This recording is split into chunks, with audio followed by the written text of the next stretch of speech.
நீங்க பாத்தீங்கன்னா செகண்ட் ஹாஃப்ல அதே குடி அதே சேலஞ்சஸ் தான் அவன் கிரியேட் பண்ணுவான். அதுக்கு ஈக்குவலா தான் ஃபர்ஸ்ட் ஹாஃப்லயும் கிரியேட் பண்ணுவான். ஒர்க் பண்ற இடத்துல குடிச்சிட்டு அமக்கலம் பண்றது, தம்பியோட சண்டை போடுவான். அடுத்து பார்ல வந்து குடிக்கிற விஷயம், குடிச்சிட்டு பைக்கை விட்டுட்டு வந்துடுவான். தெரு சண்டை, ஒய்ஃப் அபியூஸ் பண்ணி பேசுறது. அதுக்கப்புறம் போலீஸ் ஸ்டேஷன்ல வந்து அங்கேயுமே சரக்கு திருடி குடிச்சிட்டு ஒய்ஃப் வந்து போலீஸ் வந்து எக்ஸ்ட்ரீமா திட்டி அனுப்புறது. இந்த 4 இன்சிடென்ட் நடக்கும். 4மே வந்து அவன் புடிச்சு பண்ற பிரச்சனைக்கு தான் வச்சுக்கோங்க. இதனாலதான் அவனை ரீஹாப்ல சேர்ப்பாங்க. ஒரு டிப்ரெஸ்டா பெயினா காமிக்காம, ஆனா இன்ஹெரண்டா அதுக்குள்ள அதுதான் இருக்கும். எடுத்த உடனே நம்ம அந்த மாதிரி அந்த ஷேட்ல காமிச்சிடக்கூடாது. ரியல் பெயின் வந்து செகண்ட் ஹாஃப்ல அதே மாதிரி ஒரு 4-5 ஆக்ட் வந்து குடிக்கிறதுக்கான விஷயம். அது எல்லாமே பயங்கர பெயின்ஃபுல்லா இருக்கும். அதை நம்ம பார்க்க வைக்கிறதுக்காக இந்த ரீஹாப், இந்த முன்னாடி இருக்க அந்த எலிமெண்ட் வந்து மேக்ஸிமம் கொஞ்சம் ஹிலேரியஸா காமிக்கலா பிரசன்ட் பண்ணணும்னு நினைச்சு ட்ரை பண்ணதுதான் அது. ஏன்னா அது ரொம்ப பெயின்ஃபுல்லா இருக்க போது செகண்ட் ஹாஃப் ரொம்ப பெயின், ஒரு ட்ரூத்தை சொல்றோம்.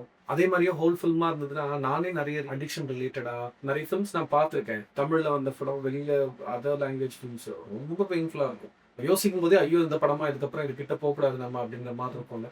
நான் அந்த மாதிரி ஆயிடக்கூடாதுன்ட்டு முடிஞ்ச வரல ட்ரை பண்ணேன்.